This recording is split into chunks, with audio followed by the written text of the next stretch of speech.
सभी विद्यार्थियों को नमस्ते। विद्यार्थियों, आपका जानवी एजुकेशन हब में स्वागत है। इस वीडियो के अंतर्गत हम NIOS क्लास 12 में जो पेंटिंग विषय है उसका चैप्टर नंबर 1 पढ़ेंगे, भारत की प्रागैतिहासिक चित्रकला। ये चैप्टर है आपके मुख्य परीक्षा में पूछा जाएगा। तो ये न्यू सिलेबस के अकॉर्डिंग है, जो अभी सत्र 2024 के अंतर्गत अप्रैल में जो एग्ज़ाम होने वाले हैं, उसके बाद में जो भी एग्ज़ाम होंगे उसके तहत जो भी पाठ्यक्रम का विभाजन आपका हुआ, उसी पाठ्यक्रम के अनुसार आपके पेंटिंग में भी विभाजन हुआ है और कुछ चेंजिंग हुआ है पाठों में। तो उसी के आधार पर ये पाठ हम पढ़ेंगे। अभी अब एकदम न्यू सिलेबस के अकॉर्डिंग है, इसी के आधार पर आपको तैयारी करनी है। तो ये NIOS के स्टूडेंट के लिए है। तो पढ़ते हैं चैप्टर नंबर 1। लेकिन इससे पहले मैं बता दूं कि ये चैप्टर आपके मुख्य परीक्षा में पूछा जाएगा, तो इसका बफ्रिकेशन किया गया है। तो पाठ्यक्रम के विभाजन के लिए जो मैंने वीडियो बनाई है वो आप ज़रूर देखें। तो एक बार मैं इसमें भी आपको दिखा देती हूँ कि इसका ये कहाँ पर बताया गया है ये चैप्टर। तो देखिए, ये आपके पाठ्यक्रम का विभाजन है। ठीक है, इसके अंतर्गत ये चैप्टर जो है आपके सार्वजनिक परीक्षा यानी मुख्य परीक्षा में पूछा जाएगा। ये चैप्टर नंबर 1 है, भारत की प्रागैतिहासिक चित्रकला। तो इसी पाठ को अभी हम पढ़ रहे हैं, तो ध्यान से इस चैप्टर को पढ़िएगा। बहुत ही छोटा सा पाठ है। चलो पढ़ते हैं चैप्टर को।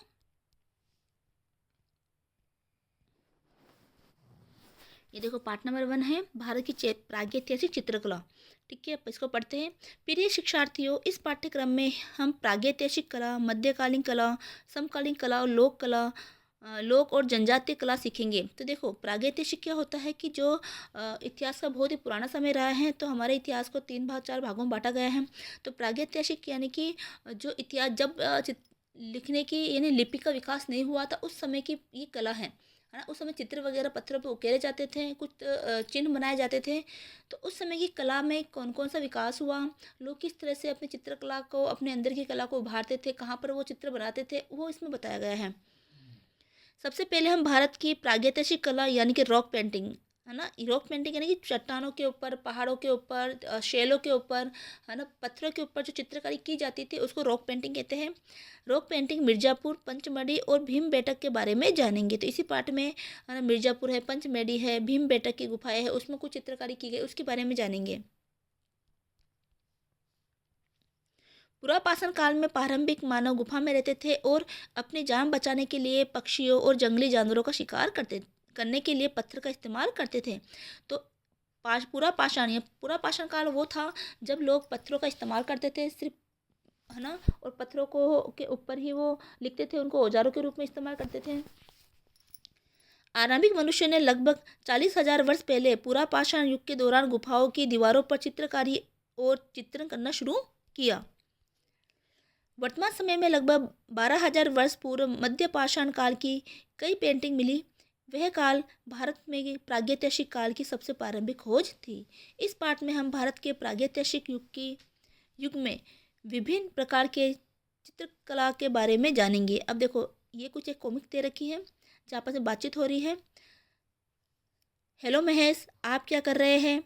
आप दीवार पर चित्र क्यों बना रहे हैं? क्या तुम्हें कक्षा अध्यापिका की घोषणा याद नहीं? हेलो योगेश, हाँ, मैडम ने कहा है कि पत्थर पर चित्र बनाना है। चलो हम बाहर चलते हैं और पत्थर पर पेंटिंग करते हैं।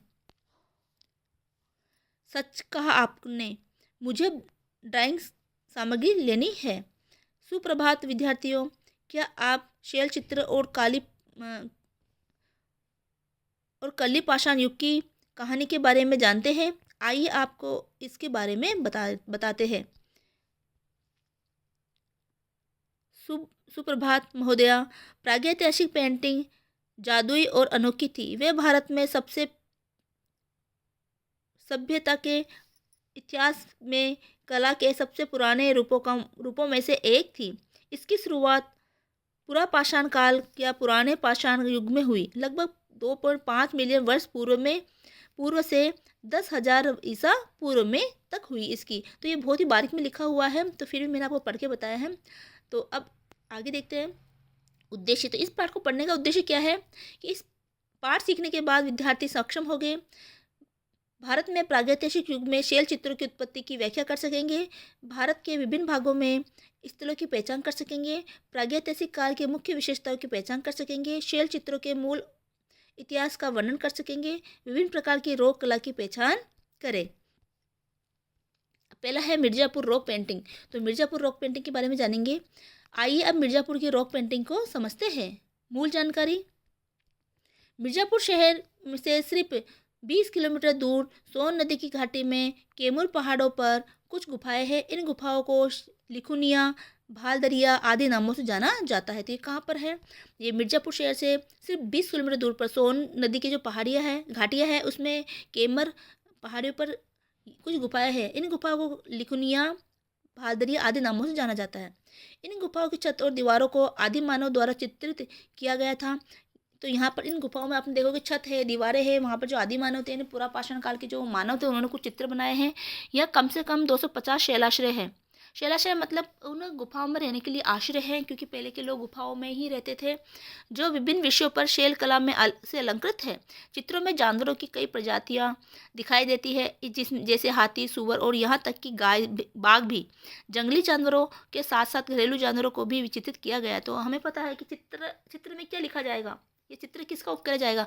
जो मनुष्य के आसपास का जो वातावरण होता है, जो वो अपनी आंखों से देखता है, वही उसके चित्रों में शामिल होता है। तो आदि मानव जो हमारे थे, उन्होंने क्या, वो जंगल में रहते थे, पेड़ पौधे हैं, जंगली जानवर है, वही उनके आसपास में थे, है ना। तो उन्हीं को वो चित्र के रूप में शामिल करेंगे। तो यही चित्र उन्होंने उन शैल चित्रों में, उन गुफाओं के अंदर बनाया। शीर्षक: आदि मानव, माध्यम, पृथ्वी और खनिज रंग। तो उन्होंने पृथ्वी और खनिज का जो रंग था, उन्हीं रंगों से वो चित्र बनाया। शैली का पता नहीं है। तिथि जो है लगभग 5000 ईसा पूर्व। सामान्य विवरण: इस पेंटिंग में एक आदमी को भाले के साथ घोड़े पर सवार दिखाया गया है। वह एक बाघ का पीछा कर रहा है। इन चित्रकारों के लिए आदिम शिकारी सबसे लोकप्रिय विषय प्रतीत होते थे। पेंटिंग में शिकार का दृश्य उनके व्यवहारिक जीवन के अनुभवों का प्रतिनिधित्व है। तो पेंटिंग में जो चित्र है, जो शिकारी का दृश्य है, इसका मतलब पहले के लोग शिकार करते थे, शिकार करके और वो अपना भोजन प्राप्त करते थे। तो यही जो है उनके व्यवहारिक जीवन का हिस्सा भी था। आदिम मनुष्य समूह में बड़े और खतरनाक जानवरों का शिकार करते थे। पेंटिंग में लोगों के एक समूह को जानवरों का पीछा करते हुए, उन्हें घेरते हुए और उन्हें अपने आदिम हथियारों से मारते हुए भी दिखाया गया है। रंग बहुत सीमित है, जिनका उपयोग इन आकृतियों को आयतन देने के लिए किया गया है। कुछ मामलों में उन्होंने लाल, काले और पीले रंगों का उपयोग किया। तो आपको ध्यान रखना है किस रंग का उपयोग किया गया है ना, कि मिर्ज़ापुर रॉक पेंटिंग में किस रंग का उपयोग किया गया है।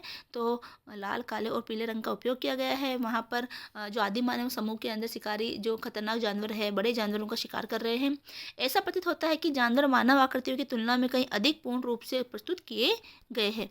तो जैसा लोगों का व्यवहार होगा, जैसा उनकी दिनचर्या होगी, जैसा उनका आसपास का वातावरण होगा, उसी के अनुसार वो चित्रकला में वो भी वही चीज़ें शामिल होगी। तो उस समय के लोग चित्रकला में मतलब उनकी चित्रकला में क्या शामिल होगी? शिकारी है, जंगली जानवर है, वही शामिल होगा। तो अब देखो इस तरह से है। तो ये इसका चित्र है, आदिम शिकारी मिर्ज़ापुर। तो इस तरह का चित्र वहाँ पर पहाड़ों के गुफाओं के अंदर, उन छतों के ऊपर, उनकी दीवारों पर बना हुआ है। तो ये देखिए, ये मनुष्य दिखाई दे रहे हैं, हाथ में कुछ हथियार उन्होंने ले रखे हैं और ये बड़े से जानवर का शिकार कर रहे हैं। जहाँ हमें हाथी दिखाई दे रहा है जानवर। आगे देखो, इससे संबंधित कुछ प्रश्न दे रखे हैं। देखो इन प्रश्नों के उत्तर है कि आदिम शिकारी चित्रकला के माध्यम है। तो आदिम शिकारी चित्रकला का माध्यम क्या है, यानी किस रंग से वो चित्रकला करते थे? आदिम शिकारी चित्रकला का माध्यम क्या है? तो इसका आंसर आएगा पृथ्वी और खनिज रंग। तो पृथ्वी और खनिज रंग के माध्यम से ही वो चित्रकला करते थे। इस पेंटिंग के में प्रयुक्त वर्ण के रंग है। तो कौन कौन से रंगों का प्रयोग किया, हमें पढ़ा था। लाल है, पीला है, काला है, आदि रंगों का प्रयोग किया गया है। रॉक पेंटिंग का सबसे लोकप्रिय विषय क्या है कि आदिम शिकारी। तो आदिम शिकारी सबसे प्रिय विषय जो भी हमने पढ़ा है। अब है पंचमढ़ी रॉक पेंटिंग। तो पंचमढ़ी रॉक पेंटिंग है, उसके बारे में देखेंगे। आइए अब पंचमढ़ी रॉक पेंटिंग सीखें। मूल जानकारी: पंचमढ़ी पहाड़ियाँ मध्य प्रदेश राज्य में स्थित है। अगर पूछा जाए पंचमढ़ी पहाड़ी कहाँ पर स्थित है, तो ये है मध्य प्रदेश में। समस्त पहाड़ियों पर शैलाश्रय पाए जाते हैं। शैलाश्रय यानी शैलों में जो रहने के आश्रय थे वो पाए जाते हैं। इनमें से कई आश्रय विभिन्न विषयों को दर्शाने वाले चित्रों से ढके हुए हैं। प्रचलित मान्यता के अनुसार पंचमढ़ी नाम इसी से लिया गया है। पंचमढ़ी या 5 गुफाओं का परिसर, जहाँ माना जाता है कि 5 पांडवों ने कुछ समय बिताया था। तो ये पंचमेढ़ी क्यों कहते हैं, क्योंकि 5 गुफाओं का परिसर है, जहाँ पर ऐसी मान्यता है कि जो पांडव है उन्होंने कुछ समय वहाँ पर बिताया था। शीर्षक: गायों की पंक्तियाँ। तो यहाँ पर इस चित्र का शीर्षक क्या है कि गायों की पंक्तियाँ है। माध्यम क्या है? खनिज। तो पृथ्वी रंग और खनिज का ही प्रयोग किया गया है। शैली का पता नहीं है। शीर्ष तिथि है 5000 ईसा पूर्व। सामान्य विवरण है, गायों की पंक्तियाँ इस स्थल पर मौजूद कई चित्रों में से एक हैं।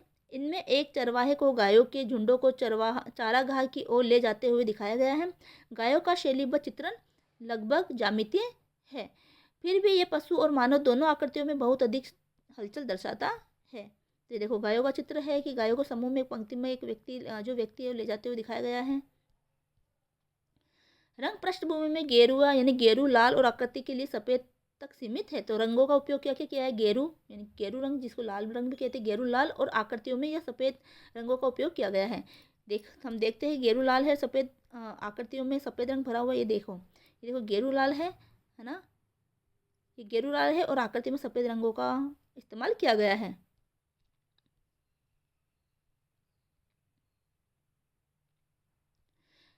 कई चित्रों में दीवार पर आकृतियों को बेतरतीब क्रम में व्यवस्थित किया गया है, जैसा कि इस पेंटिंग में है। वे मुख्य रूप से सजावटी नहीं है, व्यक्तिगत कला के कार्यों की प्रभावशीलता, स्पष्टता और संतुलन के गुणों का परिणाम है। अब इससे संबंधित कुछ प्रश्न है। पंचमढ़ी चित्रकला के रंगों के नाम बताइए। तो हमने देखा था कि लाल और सफ़ेद, तो ये है लाल और सफ़ेद, तो ये लाल और सफ़ेद रंगों का प्रयोग किया गया है, तो ये इसका आंसर है। अगला प्रश्न है, पंचमढ़ी का स्थान लिखिए। तो पंचमढ़ी कहाँ पर है, पंचमढ़ी मध्य प्रदेश में है, तो पंचमढ़ी कहाँ पर है, मध्य प्रदेश में है। अब इस तरह से कुछ सेलों के नाम, शैल चित्रों के नाम आपको खोजने हैं, उनके राज्यों के नाम लिखने हैं, उनकी आकृति का प्रकार किस प्रकार को देखना है। अगला भीमबेटका रॉक पेंटिंग। आपने पंचमढ़ी रॉक पेंटिंग सीखी है, आइए भीमबेटक को समझे। मूल जानकारी, भीमबेटक मध्य प्रदेश में भोपाल के पास स्थित है, जहाँ यहाँ पर 754 से अधिक शैलाश्र गुफाएं हैं। तो भीमबेटक की जो मध्य प्रदेश में भीमबेटक की जो गुफा है ना, जो भोपाल के पास में है, वहाँ 754 से भी अधिक शैलाश्र है। शैलाश्र यानी कि शैल यानी कि पत्थरों में रहने के जो स्थान है, जो गुफाओं में रहने के स्थान है ना, वो गुफाएं हैं। उन्हें चित्रों में खूबसूरती से सजाया गया है। इन चित्रों में विविध विषय वस्तु, तो इन्हें क्या किया, इनमें चित्रों से बहुत अच्छे सजा दिया गया है। उन्हें भीमबेटका की जो गुफा है उसके अंदर चित्र बनाए गए हैं और विविध प्रकार के विविध विषयों के इसमें चित्र हैं। शैल चित्र शिकारी संग्रहालयों के मध्य प्राचीन काल के हैं। चित्रकार ने मनुष्य और जानवरों के साथ उसके संबंधों को चित्रित किया है। मानव आकृतियों को विभिन्न प्रकार के जानवरों जैसे कि बैल, बाइसन, हाथी, जंगली सूअर आदि के साथ दिखाया गया है।